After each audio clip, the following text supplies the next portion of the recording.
primera cultura que Europa conoce fuera de su imaginario es México. Miren qué notable.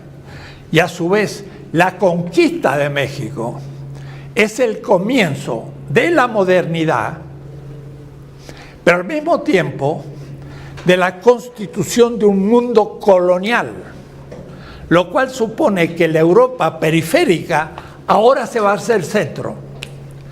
Y se va a hacer centro durante casi 3 siglos, desde 1492 hasta el siglo XVIII, va a explotar principalmente la América nuestra, la que llamamos latina. ¿Por qué? Porque a los españoles no les interesaba al principio tanto la riqueza en sí, sino aquel que pudiese trabajar para el español. Entonces, llegaban al norte de Estados Unidos y eran nómades que huían, pues no interesaba. Pero en cambio llegaba a México y tomaba la élite de un imperio y le caían millones.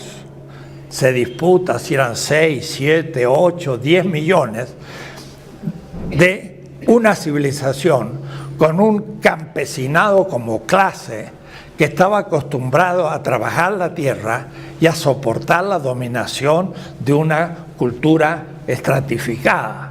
De tal manera que tomaban la élite y podías explotar el trabajo de millones de personas. Eso no lo podías hacer en las zonas del norte y del sur, donde eran nómades, que antes que trabajar huían y por último se los mataba, pero no podían, no se resignaban a la dominación.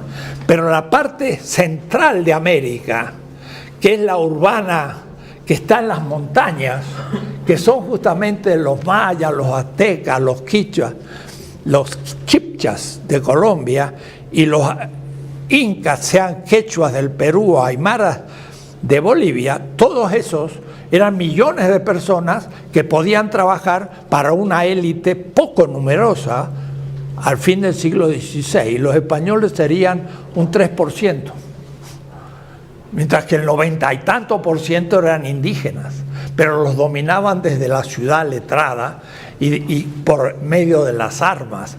Entonces empezaron, lo primero que pedían, y Colón lo ve de inmediato, lean la historia de las Indias de Bartolomé Las Casas, llegaron al Caribe, vieron los indios, escribe Bartolomé Las Casas relatando lo que decían los navegantes que descubrieron América. Dice, vieron a los indios desnudos, como si hubieran pasado 6 horas de Adán y Eva. Pero sin embargo le preguntaban si había oro por ahí. Y entonces ellos decían, no, por acá eran muy primitivos, pero hay más lejos. Hay algunos que ya tienen esas cosas que usted está buscando.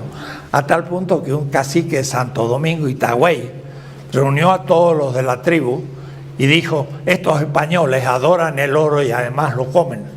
Entonces tenemos mejor que ocultarlo para que no vengan. Y juntaron todo el oro que pusieron y lo tiraron al río Arimao. Karl Marx utiliza ese texto sin saber que es de Bartolomé Las Casas. Pero buscaban oro. ¿Por qué buscaban oro?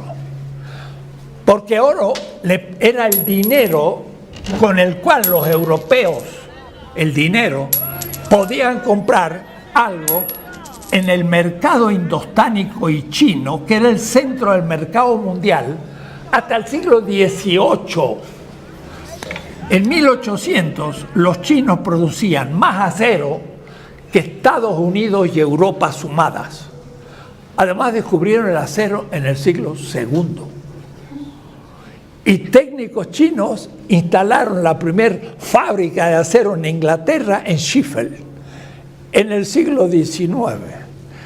Claro, tenían unos sables que cortaban fantásticos, porque eran de acero y no de hierro. El acero no es más que hierro más carbono, entonces es un hierro flexible. Lo descubrieron en el siglo II. Y miren, el año pasado viendo una revista que cerca de Manila se descubrió un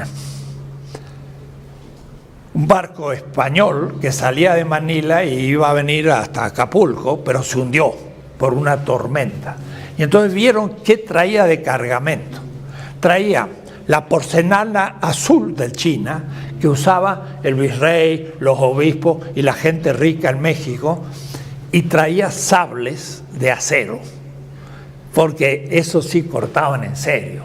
Entonces, realmente los chinos eran, y los indostánicos, con piensen ustedes, el textil de seda tenía en China unos 6 millones de personas, porque había que plantar la morera, recoger los frutos, poner el gusano, sacar el capullo, hilar el capullo, y ya hicieron máquinas para hilar, y luego hacer un tejido. Y 1 metro de seda china entraba en lo que usaban nuestras abuelas, en un dedal. Entonces, ¡fua!, uno sacaba 1 metro cuadrado de China y entraba en nada. Eso era un trabajo feroz. Más de 6 millones recibían o comida o salario. En China, desde el siglo VII, había capital y había plusvalor.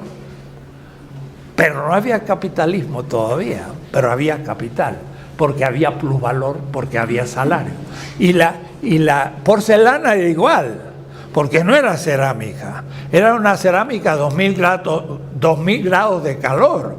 Había que lograrlo en muy especiales hornos, y los chinos lo inventaron y los ingleses lo copiaron en la Revolución Industrial. Lean el libro de Hobson,